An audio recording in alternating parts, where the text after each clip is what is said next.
Então, pessoal, vamos relembrar aí o que a gente viu semana passada, que é a questão da manipulação psicológica, né, daqueles experimentos, pé na porta, experimento lá do Solomon Asch, que é da dinâmica de grupo, aquele do dinheiro lá, que causava dissonância cognitiva.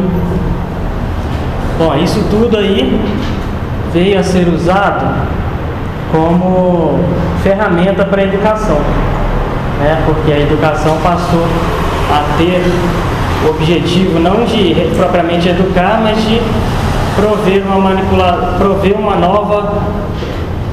novo conjunto de valores para os estudantes, né? E aí, uma das obras que foi citada no livro do Maquiavel Pedagogo foi essa obra aí, Educar e Formar, de um francês, de 1989, que é uma obra que ela resume bem o que foi feito na França, né, para dar suporte aos docentes para essa nova educação. Então, todos aqueles trabalhos que a gente mostrou na aula passada, eles são usados como referência nessa obra. E aqui uma citação do livro: por trás desses jogos de influências, né, ou seja, desses jogos que são promovidos por aqueles experimentos, né, o que se busca é a mudança das disposições dos comportamentos, a modificação das cognições do sujeito.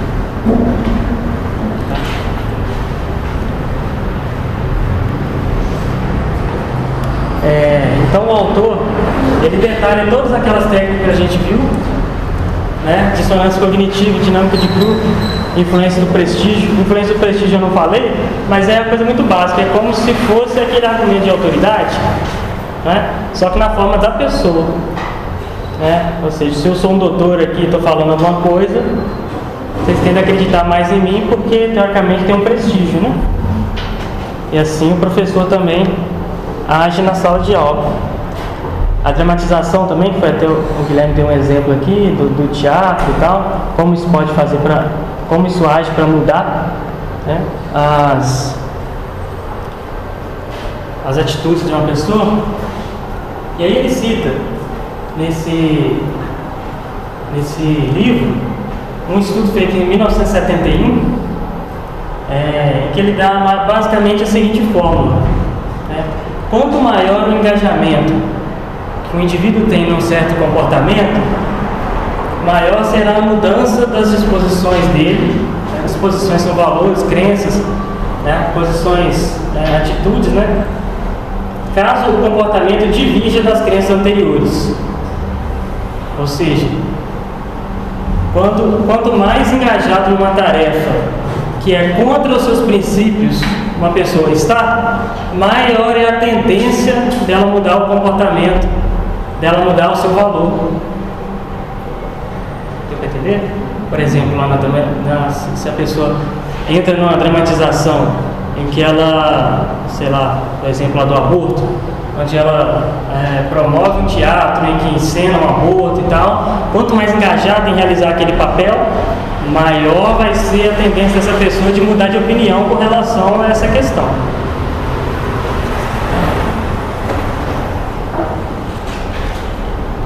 E isso, eu vou mostrar uns exemplos aqui de que isso pode ser feito até com uma simples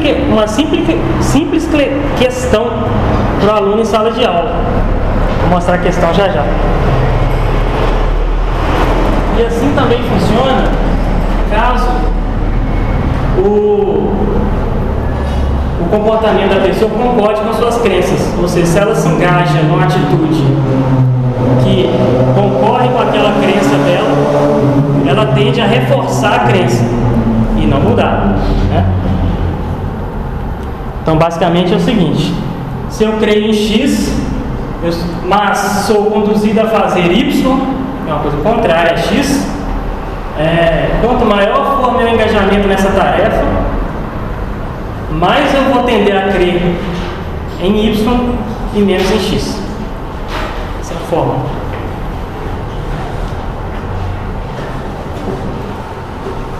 E aí, com relação ao engajamento, né, o que você faz para a pessoa ficar psicologicamente presa no ato dela? A manipulação do engajamento da pessoa, ela tem muito, o engajamento tem muito, ele é muito impactado pelo caráter explícito do ato que a pessoa realiza. Por exemplo, a dramatização tem um caráter muito explícito. A pessoa está fazendo alguma coisa em que ela atua contra os seus valores. Também a importância do que ela fez, irrevogabilidade. Quanto mais ela faz, né, a repetição, se ela faz várias vezes aquele ato, ela tende a mudar, mas o principal nisso tudo é o sentimento que a pessoa tem de liberdade. Não sei se vocês lembram do experimento que eu mostrei na aula passada, daquele de $1 e dos $20. Os $20, a pessoa meio que consegue justificar a sua atitude por ter ganhado dinheiro, ou seja, ela sente que não fez aquilo por conta própria, ela pode justificar por uma coisa externa, né? E aquela pessoa que ganhou apenas $1, ela não consegue fazer isso, então ela se sente em liberdade de justificar o que ela fez. E se você força com a pressão muito forte a pessoa a fazer alguma coisa, acontece o efeito contrário do que você deseja. Ela tende a reforçar o seu próprio pensamento, né? Ou seja, se um professor em sala de aula tender a forçar demais a barra em cima de um aluno e humilhá-lo por causa da sua opinião preconceituosa ou antiquada, né, ele vai tender a reforçar a sua crença. Entendeu? Aí vai fazer o efeito contrário que é da manipulação da dinâmica de grupo, né? Mas o efeito no público já seria diferente, né? O efeito no público é o contrário, né? O efeito na pessoa seria de reforço, mas nas outras pessoas seria de mudança. Exato.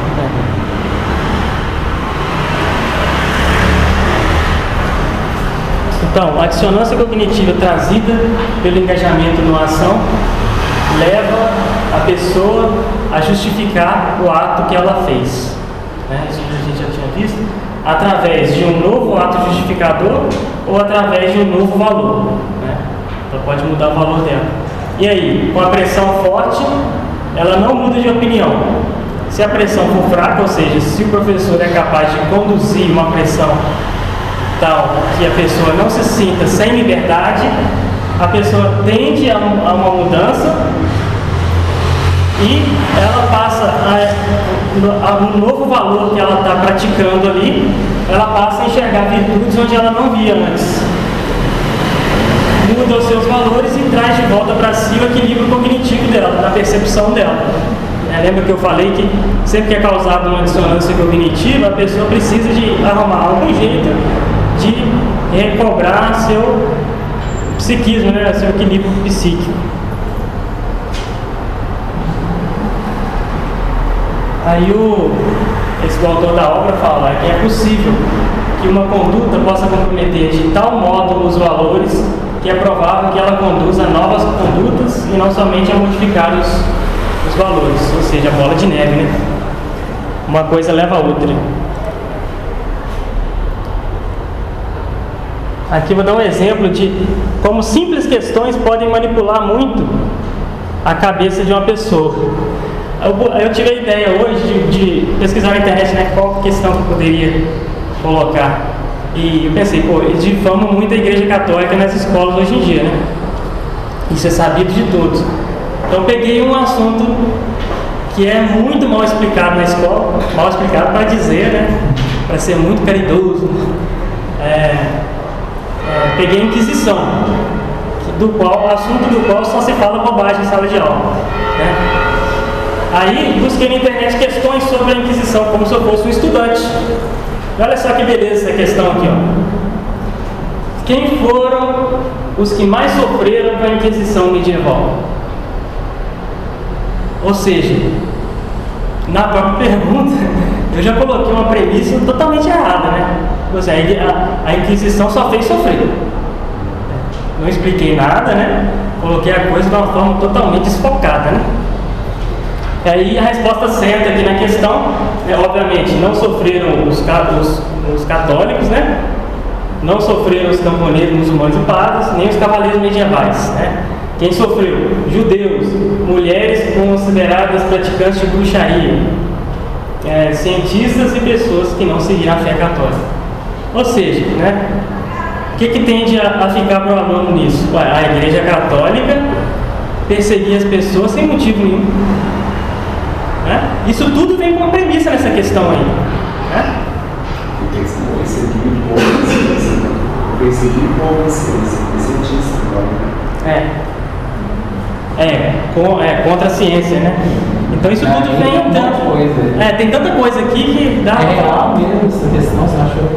Eu não sei se essa questão foi dada em algum vestibular ou alguma coisa, mas eu achei ela como questão. Aí se vocês pesquisarem, vocês vão achar também. Né? E isso tudo cria um imaginário na cabeça da criança, né? E ao mesmo tempo vai gerar nela uma dissonância cognitiva caso ela seja católica. Isso passou comigo, deve ter passado com vocês também, né? Pô, eu sou católico e a igreja que eu participo fez essas coisas horríveis.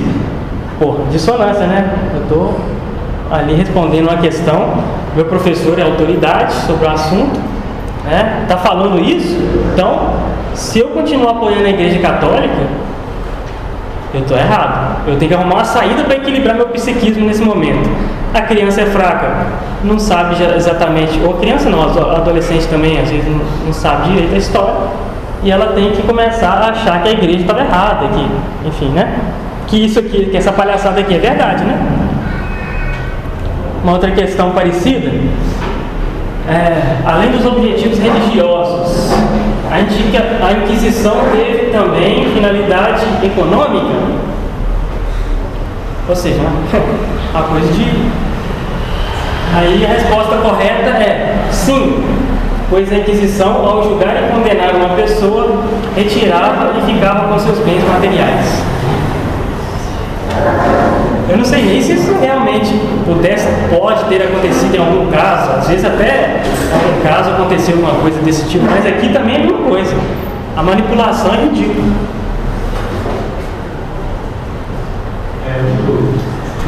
As regras de manipulação podem ser aplicadas para o bem de uma forma moral ou não?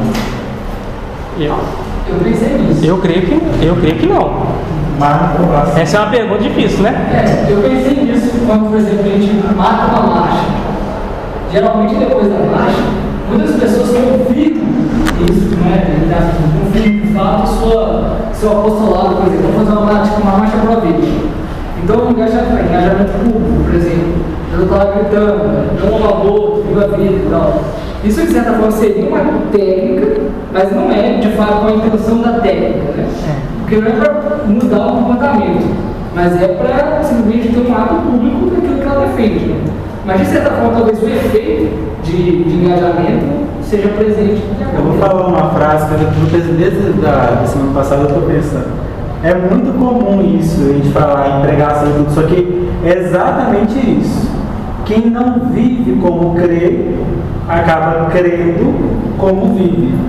A técnica de manipulação psicológica nada mais é do que fazer com que a pessoa comece a viver como ela não crê, para que ela comece a crer da maneira que ela vive. Para que ela comece... Isso funciona, é evidente que funciona. O santo já falava que isso funcionava, só que com a intenção de você de fato seja coerente com a fé verdadeira. Porque existe uma verdade, não é manipulação o que a gente tenta de evangelização e tudo, porque é próprio da natureza humana realmente começar a crer da maneira que ela vive, porque nós encarnamos, nós não somos ideias apenas.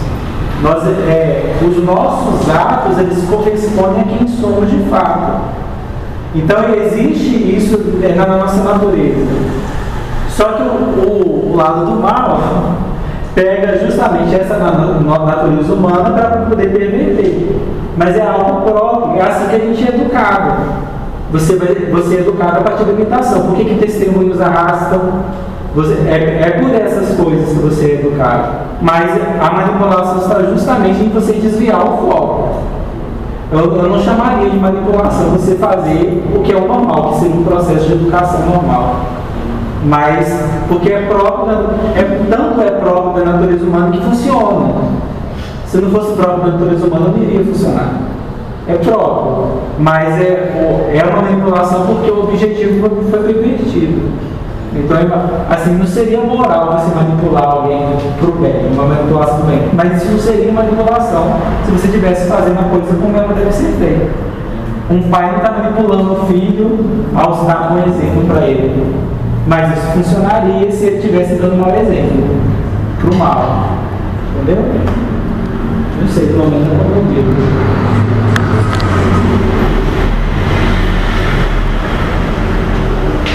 Um outro exemplo de engajamento, de questão, é, por exemplo, uma redação. Acho que a redação é muito mais ativa, né? Tema de redação, né?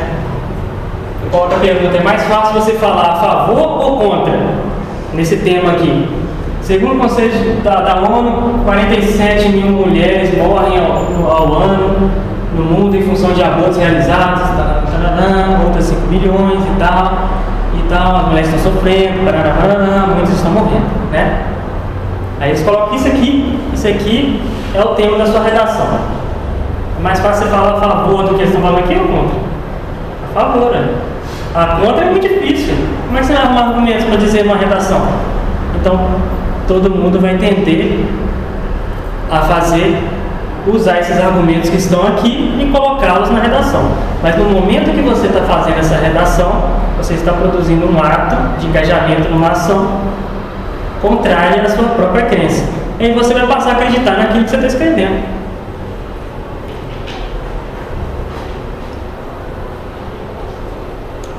Aí eu pensei num exemplo, esse exemplo é um pouco polêmico, mas eu já ouvi o padre Paulo Ricardo dar esse exemplo mais ou menos, tá? Então eu vou dar esse exemplo aqui, que é um exemplo de dinâmica de grupo. Estou dando exemplo porque teve alguém que perguntou semana passada e eu percebi que estava carente de exemplo. Uma dinâmica de grupo, o facilitador faz a sua pergunta, né? O que é Santa Missa? Um participante diz que é a renovação do Santo Sacrifício Calvário. Aí vem o facilitador, mas que opinião antiga, mas que coisa retrógrada. A missa é uma festa da comunidade e tal. Não que não tenha essa parte, né? Mas, ou seja, está batendo em quem deu a resposta certa, mas que não é conveniente para o professor, o facilitador. Então, através da pressão do grupo, esse sujeito pode se sentir acuado e mudar de opinião, né? E aí ainda pode provocar aí uma encenação, por exemplo, né, de uma missa diferente, alegre, né, que não seja aquela chatice, por aí vai. E aí o sujeito também se engaja em outro ato de mudança de opinião. Aqui uma outra obra que é citada no livro, que é desse Davis, de 1964, ele cita aquela obra aquele estudo realizado pelo Sheriff, que é da sala escura, do ponto de luz, que o pessoal começa a ver coisa que não está vendo, que não está acontecendo. E aí esse Davis ele fala o seguinte: essas coisas observadas, essa manipulação de grupo, ela funciona na sociedade em geral. Ou seja, está falando o seguinte: nós podemos aplicar isso aí no mundo inteiro, para todas as áreas, inclusive na educação. E aí o prefácio dessa obra é dado pela Unesco, né? Isso aí foi uma publicação da Unesco na época. E a Unesco afirma o seguinte: eu vou, né, nessa aula de hoje, vou colocar bastantes exemplos, porque é mais fácil você ler o que eles estão dizendo do que eu ficar tentando explicar. A Unesco, que persevera na sua ação em favor dos direitos do homem e que ainda participa com trabalhos científicos na luta contra o preconceito e discriminação, década de 60, isso está nem hoje não. Hoje não estaria homem. Estaria homem. Esse é um preconceito. Exatamente. Já Tempos considera a importância que tem o estudo da modificação das atitudes para as atividades educativas, que visem combater todas as formas de discriminação. Nessa época era muito estava começando esse papo de discriminação e preconceito, né? O Davis é um membro do Departamento de Psicologia da Universidade de Illinois, onde ele exerce as funções de professor e de pesquisador. Após especializar-se em psicologia social e em saúde mental, aí compreendidos seus aspectos pedagógicos, né, os aspectos pedagógicos dessas disciplinas, tem se dedicado à pesquisa sobre a modificação das atitudes em escala internacional. Você vê que aqui tem muita coisa também, né? Primeiro, se esse Davis é o Kingsley Davis? Não. Primeiro, que eles falam o tempo todo de modificação das atitudes nas atividades educativas. Eles estão falando disso, que é o que eles queriam fazer a partir dali, né? Combater todas as formas de discriminação. A gente vai ver um exemplo de discriminação aqui para frente, tá? Um fato aqui que eu já quero lembrar: Estados Unidos, Estados Unidos está a anos-luz nessa política, tá? Um dos primeiros, o primeiro lugar que eu falo para os Estados Unidos por vários motivos, tá? Você vê que o sujeito é do departamento de psicologia, e ele está fazendo trabalhos que vão para a educação. Isso que a psicologia entrou na educação de uma forma muito forte. E aqui mais uma coisa para chamar a atenção: escala internacional. Isso aí é para todo mundo, no mundo inteiro, principalmente no Ocidente, né?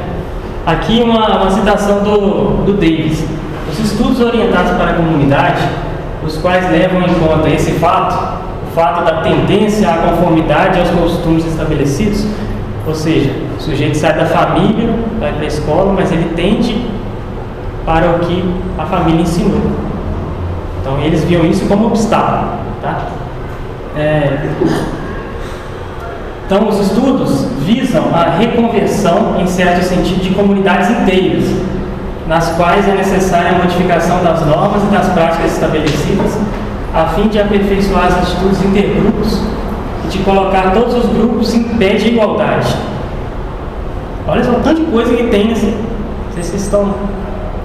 Para tanto, faz-se necessário apelar ao auxílio de políticos, de líderes comunitários, emissores de rádio, imprensa local e de outros formadores de opinião, a fim de provocar as mudanças na comunidade inteira.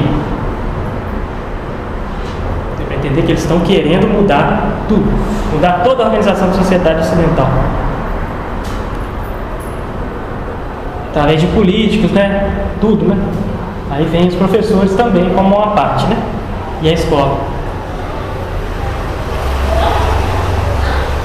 E uma parte que ele fala a questão de recrutar as famílias, ou seja, engajar as famílias nos projetos educacionais novos, porque se eles não forem engajados vai ter uma briga. Hoje em dia nem tem muita oposição, porque os pais de hoje já foram formados na nova educação, então eles já consideram, né, a sociedade já mudou, mas naquela época os pais queriam educação correta para os filhos, né? Uma educação boa. E eles eram contra essas novas pedagogias, né? Porque eles viam algo subversivo, algo que ia comprometer a educação dos seus filhos. Então, eles perceberam que era muito importante trazer esses pais para a escola para tentar convencê-los, através da mesma manipulação de sempre, a mudarem de opinião. Então, esse tipo de educação, ele conduz algumas trocas de valores, né? A primeira citada é o trocar a tendência ao nacionalismo por globalismo no âmbito político. Hoje, vocês podem ver aí que tudo vai contra o que é nacional. E isso, principalmente nos Estados Unidos. Não sei se vocês têm consciência disso, né? É um país muito patriota e que hoje através da educação, vem se batendo muito nisso. contra esse nacionalismo. Aqui no Brasil também tem. Hoje em dia, nacionalismo é palavrão para alguns ouvidos, né? Trocar o tradicionalismo, né, que é a religião, pelo materialismo filosófico. Né? Ou seja, tudo que disseram os antigos, toda a tradição judaico-cristã, ela tem que ser trocada por um materialismo do aqui e agora, em que Deus não faz o menor sentido. Então vamos resolver os nossos problemas aqui do mundo. Né? Senso comum por ciência. Né? Hoje em dia existe não sei se vocês têm essa mania, mas é uma mania de pedir fonte de tudo. Isso aí tem comprovação científica? Se eu falo alguma coisa que não tem comprovação científica, aquilo ali não vale nada. Entendeu? O senso comum da sociedade, do homem comum, já não vale mais nada. Castigo por recuperação, né, no sistema prisional. Quem já não ouviu falar aqui, às vezes nas brigas de Facebook, Twitter, alguma coisa assim, que vocês porventura já têm participado, lamentavelmente,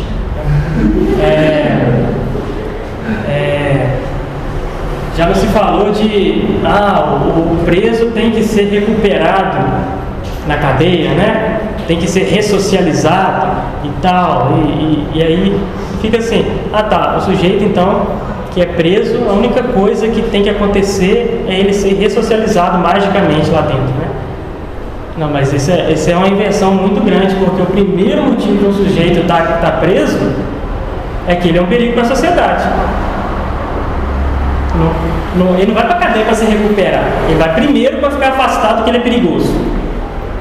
Isso é evidente quando você tem, por exemplo, uma situação de crime, onde você quer que aquele assaltante que está tentando te assaltar vá embora o mais rápido possível. Você não quer ressocializar ele, ou você vai tentar fazer isso, né? Vai tentar argumentar com ele para ele não te roubar e tal, né? Ensinar que isso é errado? Não tem jeito, né? Então a primeira coisa é que você quer que esse cara saia da sociedade. Segundo lugar, o castigo. Ele tem que pagar por um crime que fez. Em terceiro lugar, vem a recuperação. Tentar ajudar essa pessoa dentro da... Então, isso foi só um exemplo, né? Trocar violência por direito e legalidade. Mas aqui violência é entendido no seu sentido, vamos dizer assim, preconceituoso, né? Um exemplo por exemplo, a ação policial no Brasil. Está na boca do povo que não estou entrando no mérito da questão, tá? Que a polícia é violenta. Aí no Brasil tem uma prerrogativa para a polícia, que é o seguinte: ele é obrigado a agir em defesa de outrem. Se ele age em defesa de outrem, ele é culpado de abuso de autoridade, de qualquer coisa assim. Então, quer dizer, a ação do sujeito fica em franca contradição com a realidade. Ele é obrigado a fazer uma coisa e ao mesmo tempo é impedido de fazê-la. Ele fica de mãos amarradas, né? Então isso aqui é violência, né? Isso tudo é violência. Na verdade não é violência, defesa pessoal não é violência. É defesa proporcionada, né? Então, o que é que as pessoas vêm falar hoje em dia? Que não, você não pode agir com violência, você tem que usar o direito, a legalidade, né? Vamos processar esse indivíduo. Mas, ô jumento, como é que você vai processar o indivíduo que está agredindo naquele momento? Não tem como apelar para a legalidade naquele momento, a não ser pelo uso da violência. A violência nesse caso é justa. Entendeu? Patriarcalismo por igualdade. Mas todo mundo já viu aí o movimento feminista e tal, a igualdade do direito das mulheres. Isso aqui é interessante no âmbito das relações conjugais também, que na sociedade mais antiga a família era ordenada, o pai era o chefe da família e tudo mais, né? E hoje em dia tem uma igualdade absoluta, ninguém é chefe de ninguém é nada, né? Se falar chefe de família hoje em dia, soa mal, tá?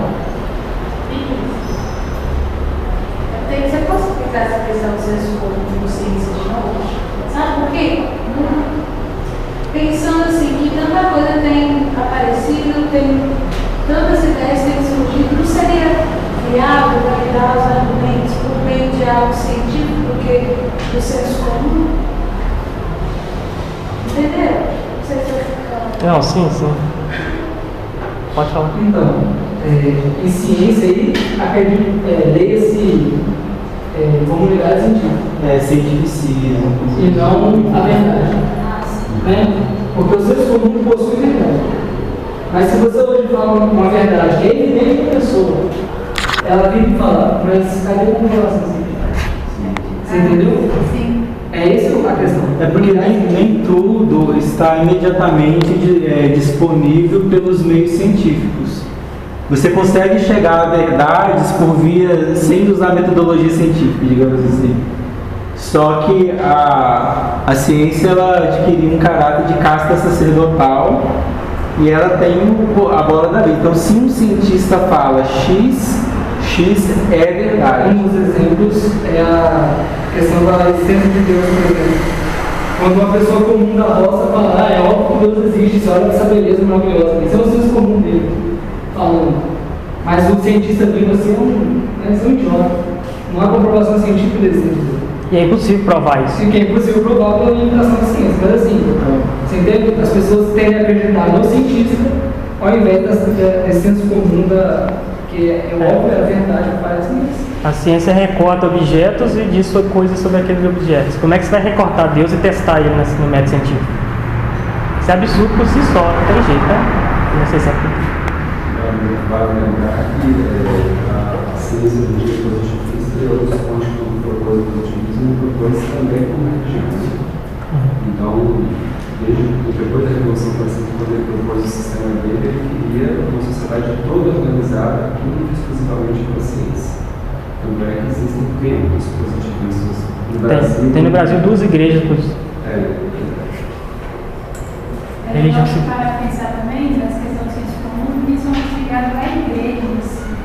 Porque essa pesquisa que eu tenho trabalhado, que o senso comum, quando é ligado, sei lá, a qualquer outra coisa que não envolva a igreja em si, ele é considerado. O povo tende a considerar, entendeu? Tipo, sei lá, um movimento do povo mais do interior até mesmo. Mas que não necessariamente está ligado à religião, mas é, sei lá, minha avó fazia isso e isso dá certo e você vai ver, porque a avó também fazia, entendeu? Agora, quando é ligado à religião, aí é deixado de lado completamente, porque envolve a religião, aí quando tem as pessoas não conseguem provar, aí já, não vamos validar porque entra como se fosse machismo.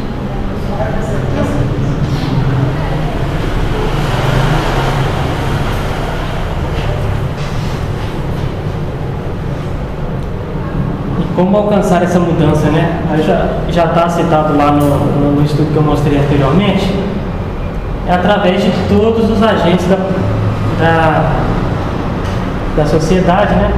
Altas personalidades, né? Hoje em dia tem muitas personalidades brasileiras que não sabem nem escrever o nome, mas está dando opinião em tudo quanto é coisa aí, né? E como elas são pessoas muito influentes, essas opiniões aí que não servem para nada, chegam pra gente com área de autoridade, né? O negócio é ridículo, né? Aí vai qualquer idiota lá dar opinião sobre coisas que ele desconhece completamente. Mudar os políticos, né? Muitas vezes através de verbas, né? Às vezes o político não tem aqui no Brasil isso todo dia acontece, né? Por exemplo, a BNCC lá foi aprovada no Brasil, né? Não sei se vocês viram lá, aprovaram aí, né? Não aprovou? Você sabe disso? Acho que foi aprovado. Acho que foi. Acho que foi sim. Alguns limites. Sim. Aí você acha que aqueles políticos têm condição de avaliar aquilo ali? É lógico que não. A maioria não tem condição nenhuma de avaliar. Só que dinheiro, influência e tal, leva o sujeito a fazer uma atitude, né? Aí vem também a mudança através das leis, da economia, da mídia, isso aí acho que você já sabe. Então, a reforma do ensino, desse ensino multidimensional, ele tem sua parte intelectual, mas ele é sobretudo, a parte intelectual também já é comprometida, porque ela não né, como eu já disse na última aula, ela não visa o sujeito, né, a contemplar nenhuma verdade, né? pensar sobre nada, não chega nem no nível de ele conseguir atingir realidades mais baixas, por exemplo, como provar o teorema de Pitágoras. O teorema é mais ou menos fácil, né, de se fazer.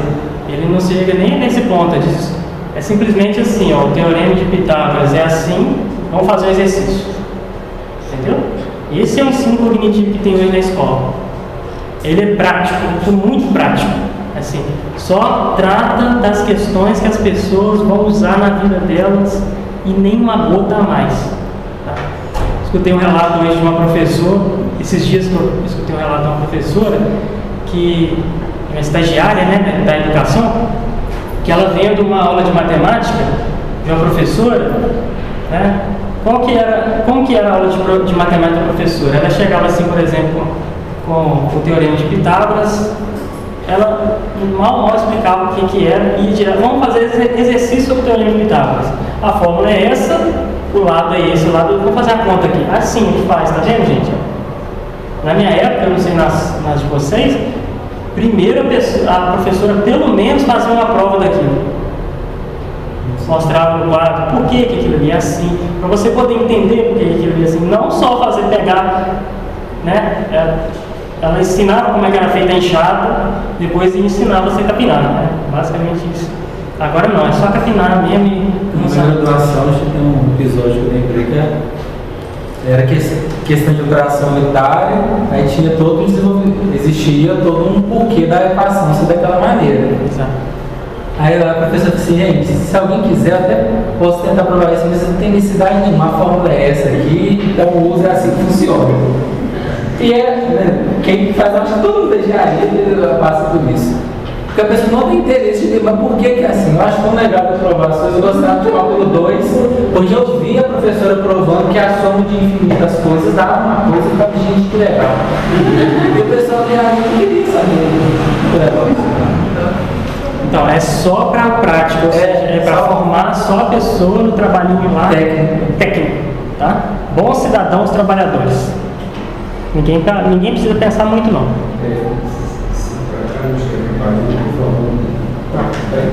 Mas eu tenho um exemplo para dar isso aí.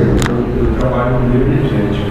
Eu explico as leis da termodinâmica o ano inteiro.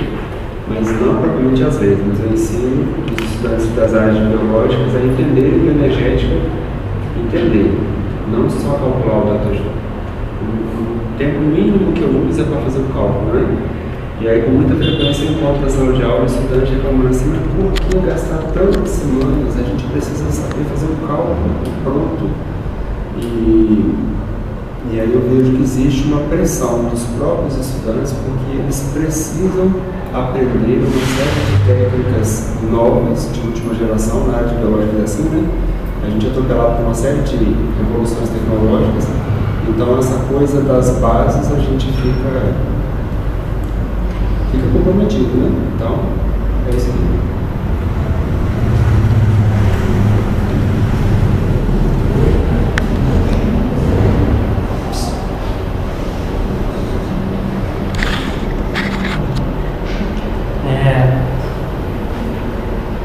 Então, sobretudo, o ensino, além dessa parte estar ruim, né, ainda ela é posta em segundo plano com relação ao ensino ético, que é a mudança de valores, atitudes, comportamentos, o ensino cultural, multicultural para construir uma nova cultura. Eu já falei disso, né? Hoje a moda é o multiculturalismo, todas as culturas são iguais e tal, tudo tem o mesmo valor, o funk é a mesma coisa que Mozart, né? Essas coisas aí, tudo tem que ser respeitado, né? Mas isso aí vai acabar, tá? Isso é uma etapa só. Depois vai vir a nova cultura, né? Que a ONU quer promover, que é uma cultura já com valores dela, que ela vai colocar. Então aí não vai haver mais essa regra não. Tá? Social, né? Supressão da opção individual. Não sei se vocês conseguem captar isso aí. Que é tudo que é feito no âmbito individual, numa escola ou na sociedade hoje em dia, é posta como uma coisa ruim. Tudo tem que ser social. Tudo é em conjunto com os outros. Eu não posso fazer nada por mim mesmo. Político, né, onde tudo é resolvido politicamente, através de política. Todo mundo hoje está viciado nisso também, além de estar viciado em ciência, o cientificismo está viciado em querer achar que tudo é resolvido pela política, né? Enquanto nós não elegermos bons políticos, meu filho, você não vai eleger bons políticos, na sociedade não tem boa gente, como é que vai eleger bons políticos? Entendeu? Então precisa mudar a sociedade. Os políticos não vai cair do céu bons políticos para a gente poder eleger. E também a parte espiritual da nova religião, né? Isso que eu coloquei aqui, ciência, entre aspas, e política. Você falando dessa questão social e política, isso acaba bem isso, por exemplo, a questão social, a expressão da opção individual, você fala pessoas que, é claro, acaba com os mas que fala tipo assim, recusa a oração pessoal, a oração individual, a uma oração simplesmente em grupo e aquilo ali é suficiente, entendeu?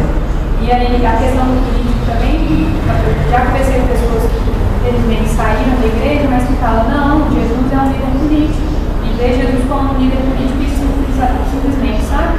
Como se ele revolucionar a política, não veio revolucionar a questão religiosa, sabe? Então isso acaba infiltrando também na igreja de maneira assim, provavelmente pelo teologia da educação também, mas que vai infiltrando também na igreja, né? Infelizmente.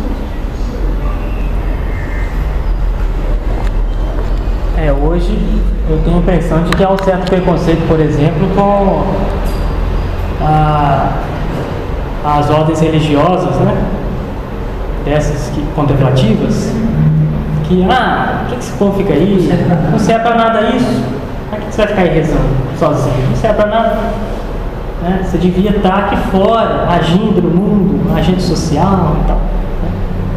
E olha, é muita gente dentro da igreja que pensa assim. Tem uma entrevista que assisti com o Papa Bento, quando ele ainda não era Papa, ele era cardeal, que eu achei muito interessante.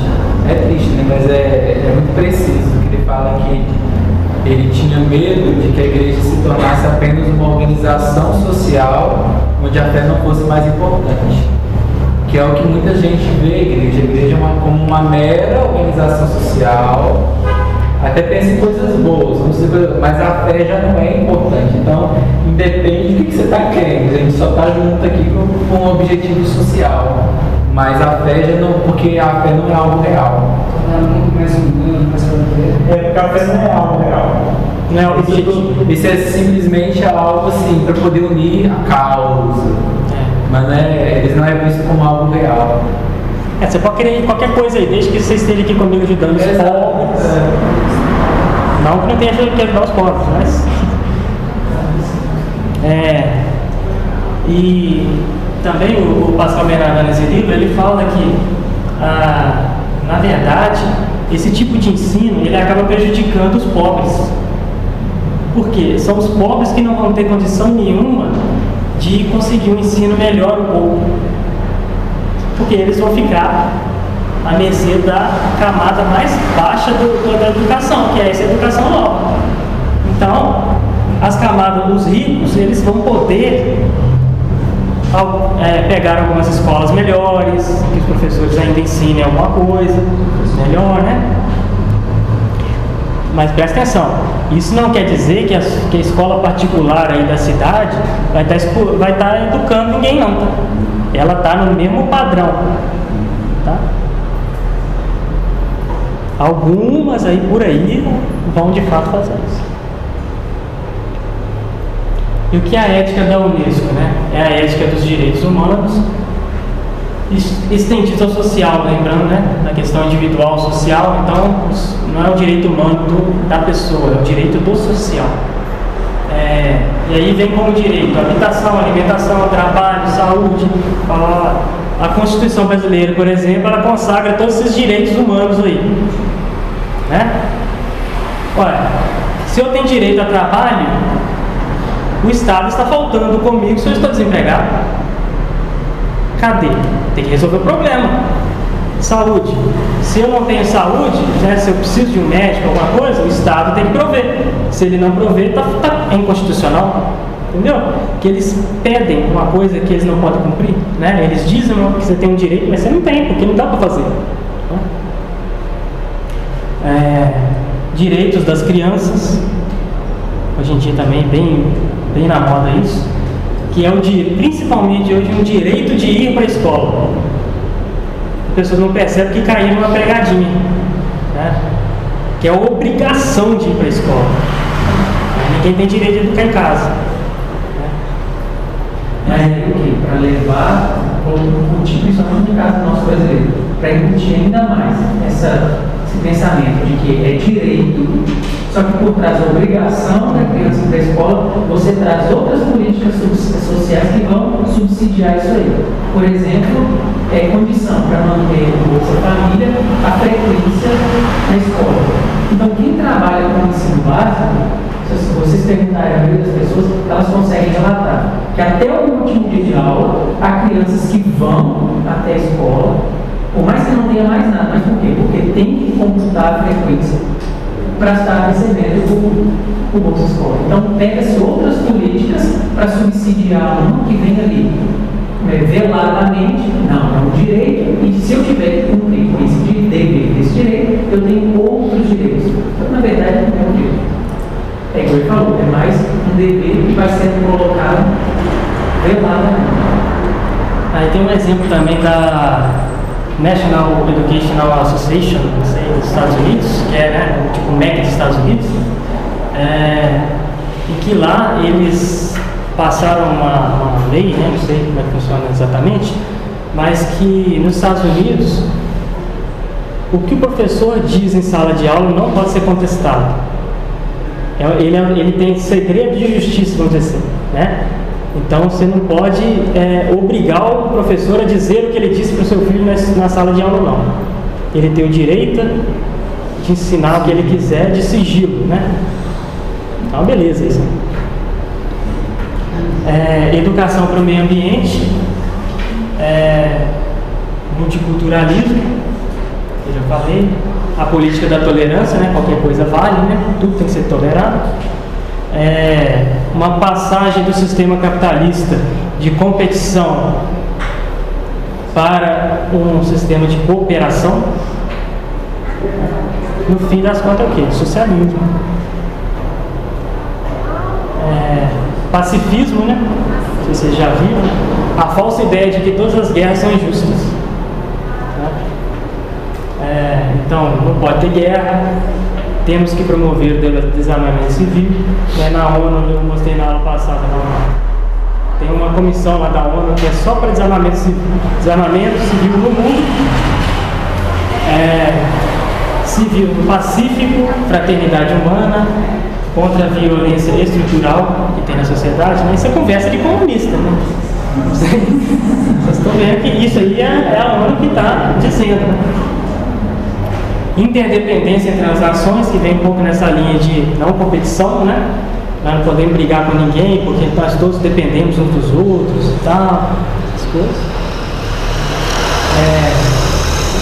Tem também a questão dos direitos reprodutivos, que é como é que se chama isso?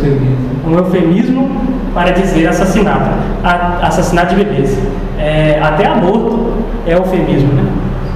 Porque aborto é uma coisa que acontece naturalmente. Quando você está indo lá e matando, você está matando, você não está fazendo, não é aborto. Aí vem ideologia hoje, né? Na época do Pascal Bernardin, que esse livro é de 95. Né? Então a informação mais atualizada que eu passo aqui seria de 94. Então essa coisa já tem muito tempo, tá? As coisas que a gente está vivendo hoje. Aí depois veio, né? Começou a vir a ideologia de gênero e os novos padrões alimentares mundiais. Não sei se vocês viram aí nas redes sociais aí, o ator lá daquele filme premiado lá, Coringa, o ator foi fazer o seu pronunciamento. Sabe o que ele falou? Ele falou sobre a humanidade estar maltratando as vacas. porque está tomando seus bebês, ele usa essa palavra, babies.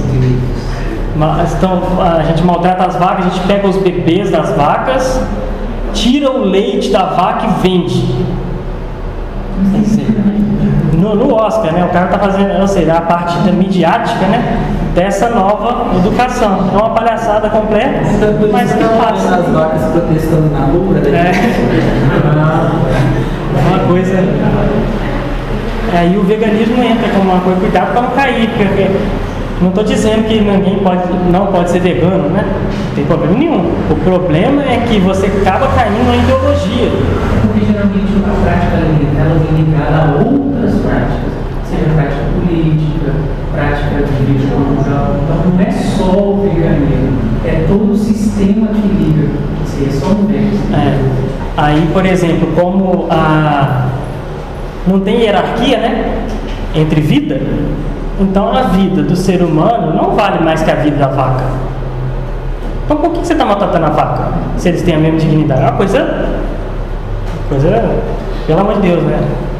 A minha história do mingau, sabe? Não, eu estava no RU, vou contar a minha história do mingau.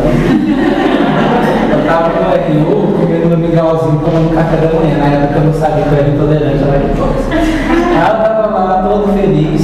Aí uma colega de um colega, ou seja, de mim era nada. Eu estava lá comendo, ela olhando para mim com um olhar recriminador. Assim, acho isso uma crueldade. Aí eu não tinha entendido na hora. O quê?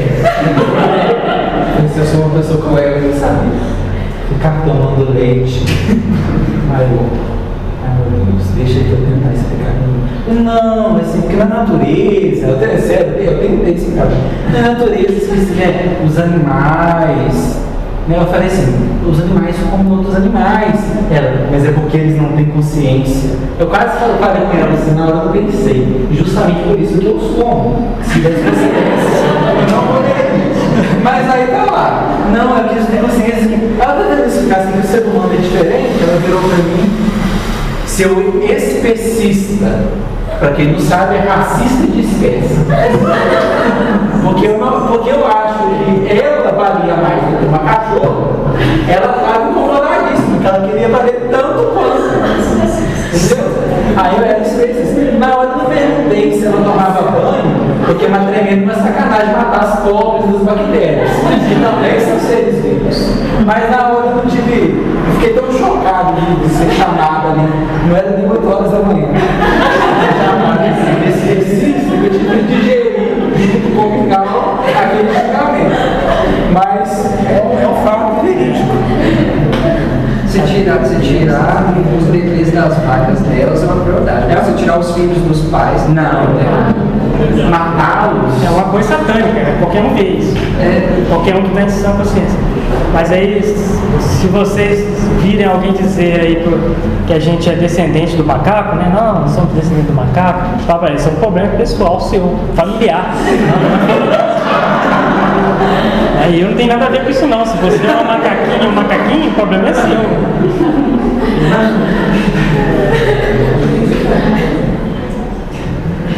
Mas hoje a gente ri, mas no futuro isso pode virar um negócio maçante, porque hoje em dia a gente já não pode dizer certas coisas em público. Antigamente, algumas das coisas que hoje a gente não pode dizer em público, por exemplo, se você disser que o homossexualismo é pecado, né? Se você disser só isso, né? Isso aí já é crime quase, né? Se dizer isso. E antigamente se ria disso, igual a gente está rindo aqui. Daqui para frente pode ser, a situação vira a se agravar, né? Nós estivemos num encontro em Petrópolis, da comunidade dos meninos, e a palestrante estava explicando para a gente que a questão de ideologia de gênero é o que está quente agora, mas a tendência daqui a um tempo é a gente começar o transespecismo, que é você. Por que eu não posso ser um cachorro, se quiser? Já existe, mas isso vai vir com mais força. A ideologia de gênero é só para poder ir amaciando, e a gente vai chegar aqui no transespecismo. O racismo é considerado uma modalidade de gênero. Então existe a Fundação Floyd lá, com seus escritórios lá, já estão preparando. Tá? E aqui, uma citação aí da Unesco, né, de um dos seus congressos aí, que eles falam em ética universal. Né? Só que como eles são relativistas materialistas, a ética deles não é uma ética objetiva, não. É uma ética momentânea. Né? Ou seja, a ética universal que nós estamos propondo hoje, mas depois podemos propor outra. Né? É uma nova ética que se deve desenvolver com o auxílio da educação e da informação a fim de modificar as atitudes e comportamentos. Possuir uma concepção global do nosso mundo é pensar globalmente e agir localmente. Um exemplo desse pensar globalmente e agir localmente é a questão dos currículos. Né? Os currículos do Ocidente, mais ou menos, eles vêm convergindo nas escolas, né? Mas a ação prática, ela se dá no nível menor, que é de como que vocês vão resolver os problemas lá da sua cidade, lá da sua escola, entendeu? Então eles pensam no nível global, com valores globais, e tentam colocar isso, como que cada um vai fazer, aí é um esquema de descentralização.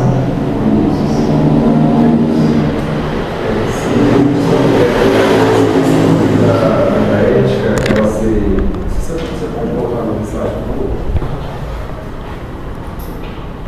Quando você falou dessa questão de que a ética ela vai mudando ao longo do tempo, não é isso? E aí eu acho interessante distinguir a ética baseada no consenso daquela história do senso comum, né? Porque essa coisa da ética, ela mudar ao longo do tempo, é exatamente o relativismo, que é baseado no utilitarismo, ou seja, é o consenso que define o que é ético agora, que no futuro vai ser outra ética, porque vai ter um outro grupo que define o consenso, né?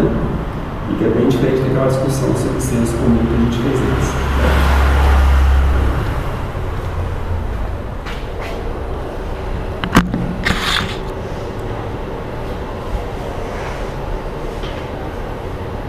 Outra citação.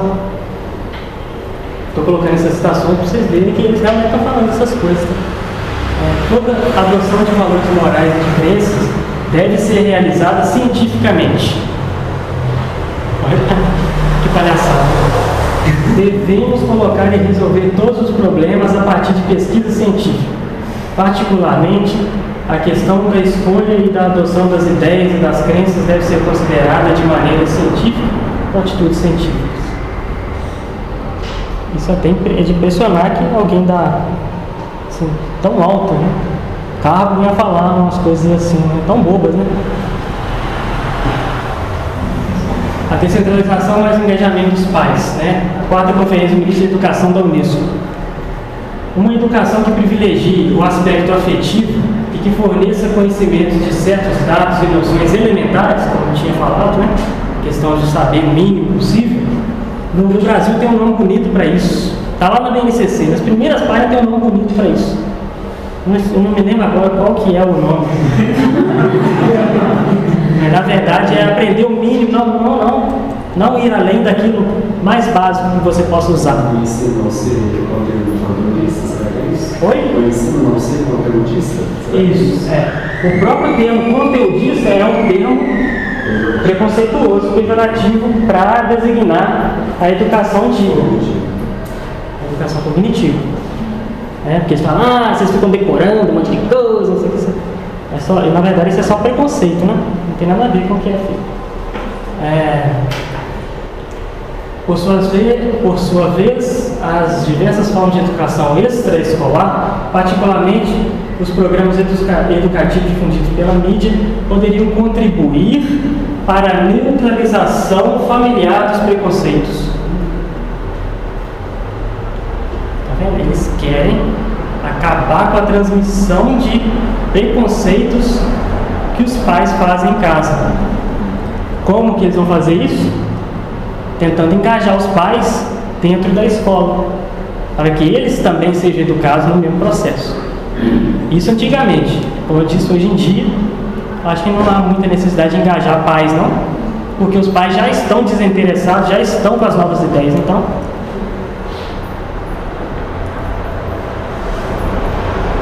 lá na década de 60, 70, a família começou a pedir mais instrução ética, moral e cívica da escola, o que foi um baita erro das famílias nessa época. Por quê? Como os pais passavam mais tempo fora de casa, eles precisavam que a escola viesse a cumprir um papel educador que eles não estavam podendo cumprir integralmente. Então houve um movimento forte de pedir mais educação moral, ética. Só que isso foi entregar o queijo para o rato, né? Porque quem veio fornecer foi essa gente da ONU, veio fornecer a nova educação cívica e ética. É semelhante ao que aconteceu no Brasil. Isso aconteceu no Brasil. O governo militar entregou o ensino da ética e da moral cívica, né? Tinha essa disciplina na escola, mas quem dava aula eram os comunistas, era o pessoal da ONU. Então, o que adianta isso?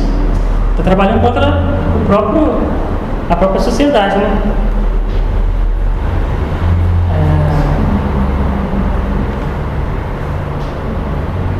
Então, na época, né, a família era um obstáculo, né, muito grande. Se essa educação fosse explícita, os pais rejeitariam, né? Então, eles, desde então, começaram a diminuir a influência da família e engajar a família nas novas ideias. Mais uma citação, se ficar chato, a gente para. Esse aqui é da Unesco também, eu coloquei de onde? Para seguir rumo a uma tomada de consciência pessoal e uma escolha de valores universalmente válidos, entre aspas, universalmente válidos deles, é o que eles querem que seja válido, né? É necessária uma educação formal que explicite esses valores da Unesco, né? Essa explicitação pode e deve ser feita na escola.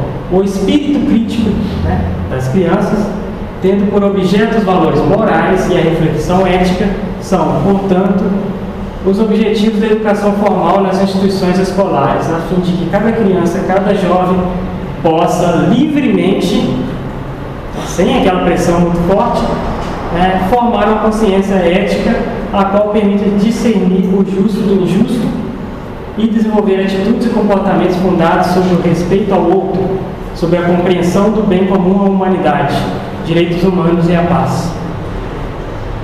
Até parece bonito, né? Eu já falei isso aí, mas principalmente a questão do etnocentrismo da Europa, né? Hoje é muito batido isso na questão da educação europeia, que é contra o eurocentrismo, contra o imperialismo, né? Então eles têm vergonha dos próprios valores deles, acabam que os valores cristãos na Europa já viraram pó. O caso da Suécia, né, eu já citei na aula passada um detalhe sobre a Suécia, é o país mais progressista da Europa. E já na década de 60 e 70, os professores eram obrigados a participar do desenvolvimento da educação intercultural. Então, eles já foram engajados nesses programas bem mais cedo do que isso veio acontecer pelo resto da Europa. E aí tem uma questão que ele cita, né, o Pascal Bernardin cita o George Orwell, né, no livro 1984, que ele faz uma paródia, né, de uma utopia comunista, né? E nesse livro, o autor, ele diz que o governo, né, o governo lá da ficção dele, tinha aprovado uma nova língua e que essa língua era bem restrita em palavras. Ou seja, por quê, né? Isso restringia o horizonte de consciência das pessoas. Quanto menos palavras você tem, menos você consegue mentalmente raciocinar sobre as coisas. O equivalente a dizer que você não sabe dar nome às coisas, você não sabe, né? Mas olha só, isso era só uma ficção. Mas olha só o que a Unesco veio a falar. Uma das questões que devem ser examinadas é a do desenvolvimento para a sociedade global de uma língua internacional que reforce e promova a cultura internacional. A Unesco deveria realizar um estudo específico sobre o assunto. Então saiu da ficção, né? Já estão com esse projeto aí.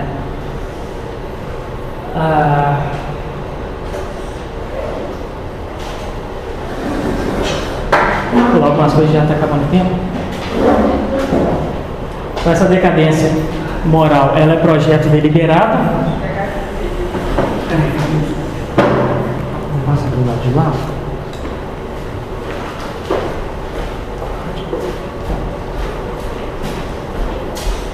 Então, toda essa alta criminalidade, drogas, delinquência, são um projeto consciente, de destruição mesmo, tá? A forma seria o seguinte, né? Você impede a transmissão dos valores tradicionais, principalmente através dos pais. Você obtém um caos ético e social, como já está se obtendo cada dia mais, né? E aparece um salvador, que é quem? A ONU, a Unesco, que vem propor um retorno a uma educação ética, né? Com a sua nova educação. Então, isso nada mais é que o processo hegeliano. Você tem uma. Eu coloquei aqui. Tese, antítese e síntese. Né? Então, chegada a hora, os revolucionários se farão defensores da ordem moral. Esses que hoje propagandam o caos geral, a libertinagem e tudo, eles vão vir a nova, não pode mais agora. É a nova. Deixa eu só voltar no slide anterior e explicar aquele último pedaço ali, esquema revolucionário hegeliano, de tese, antítese e síntese. Isso aí. Porque na hora que você estava passando o texto, já chegou nele, deu um buraco ali.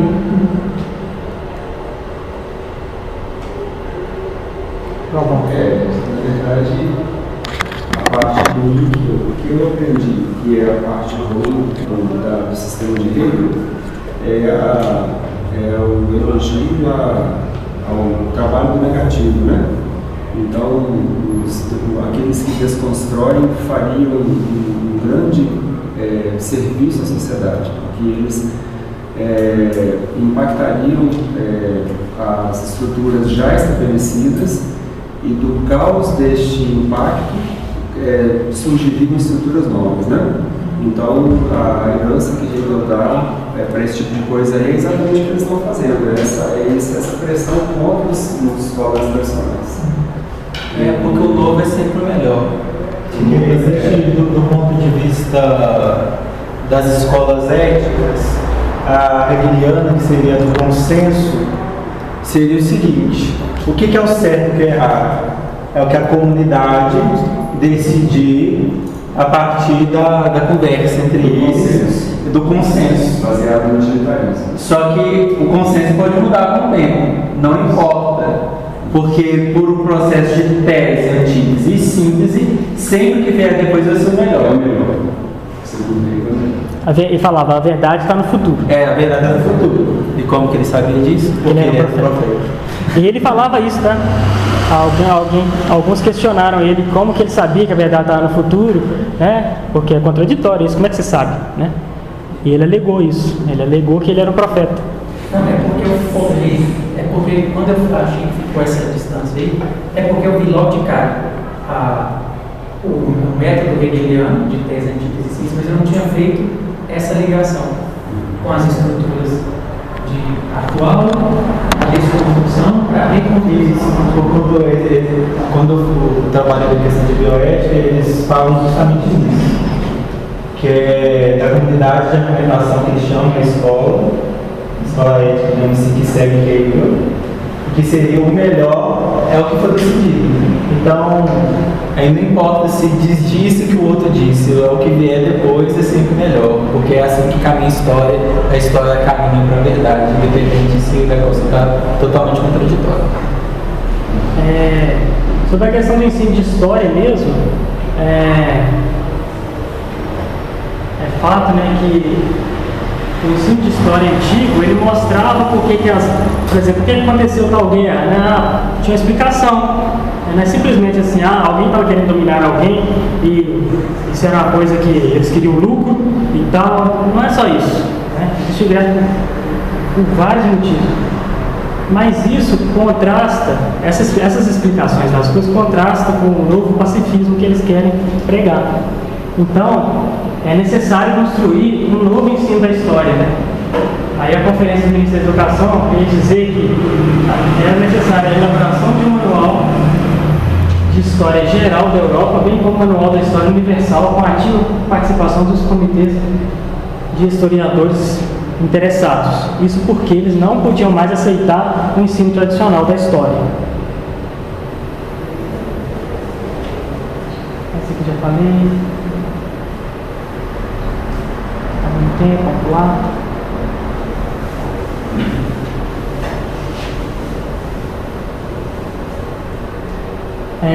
Sobre o esquema de descentralização, né, que é aqui que eu falei, que eles estão unidos nos valores, mas as ações têm que ser descentralizadas.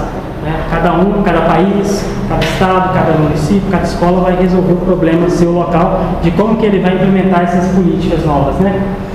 E uma das orientações que é dada aos diretores, né, no início do processo foi dada aos diretores, é que eles, já estando convencidos das novas práticas na educação, tinham que integrar os professores nessa nova educação, né? E muitos deles não iam querer, né? Então, o que eles diziam para o diretor fazer, né? Primeiro são estratégias educativas, né? O 3 ali, que é manipular, né? Manipular a situação, né? Não. Primeiro, na verdade, explicações racionais, né? Para explicar para ele que aquilo ali é melhor, que é a educação antiga e tal. Se ele não se convencesse, então ele entrava nas estratégias reeducativas do processo, ele entrava na bolha de manipulação, né? E se mesmo isso não funcionasse, então entrava as estratégias coercitivas, que é o quê? Olha, se você não implementar, você está demitido. Ou você não vai ganhar o bônus que os outros professores que entraram vão ganhar, né? Então, assim, é uma forma de pressionar os professores. Com relação a avaliações internacionais, né? Essas avaliações que querem hoje medir atitudes das pessoas para ver se elas se conformam com os valores da ONU ou não. Tá? E os Estados Unidos, na década de 90, estavam bem adiantados com relação a isso. Já faziam testes psicológicos para perfis psicológicos dos alunos, né? Identificação que tinha o objetivo, né, de identificar disposições de origem familiar e impacto contrário dos professores. Se no início do ano você vê como que está aquele aluno sobre aqueles valores, né, determinados valores, no fim você mede se conseguiu evoluir ou não. Né? Evoluir para o mal, né? Pelos valores que eles pregam. E já era feito nos Estados Unidos na década de 90 em 90% aí das escolas. Por isso que os Estados Unidos é modelo nesse esquema aí. Então, os alunos dos Estados Unidos que não tiverem os outputs corretos, ou seja, aqueles que são considerados desajustados na nova educação, eles são submetidos a cursos especiais. Para tentar moer mais, né? Não consegui moer até agora, vamos tentar. É isso aqui. Competência mínima. Acho que esse é o termo que tem na BNCC. Então, como ficou muito... A educação americana começou a declinar com essa nova educação, o governo parou de fornecer dados sobre essas coisas. E outra coisa é que o povo não sabia que isso estava sendo feito nas escolas. Tá? Isso foi descoberto. O governo estava promovendo isso tudo e ninguém sabia. Né? Isso não era informado aos pais que estava acontecendo. E isso tudo é colocado numa base de dados internacional para a ONU conseguir medir o progresso da educação. Então, se você vê um país muito adiantado nos testes internacionais da Unesco, você não sabe se você pensa que é bom ou ruim. Porque se for muito bom, quer dizer que esse processo de novos valores está muito adiantado naquele país. Entendeu? Então, fica atento quando você ouvir e que tal país é uma maravilha, a educação, olha só, que maravilha a educação da Suécia. Olha, é uma maravilha da perspectiva dos novos valores da ONU. Assim, o Brasil ele aparece tão mal porque a educação é tão ruim, mas tão ruim, que não consegue nem passar isso, né? Nem essas competências mínimas, assim, isso aí não chega. É poucos que chegam. Aí vale notar que os americanos, não dá para falar muito mais, mas os americanos estavam bem adiantados porque eles começaram esse processo antes de todos, tá? A influência da Alemanha, os estudantes americanos tiveram muito contato com a Alemanha no século XIX e depois tiveram muito contato com os comunistas da Rússia, né? Então, já no início do século XX, antes da Guerra Fria, não tinha esse preconceito, essa luta entre Estados Unidos e União Soviética, então o trânsito era livre e tal. Essa história é muito longa para se contar, né?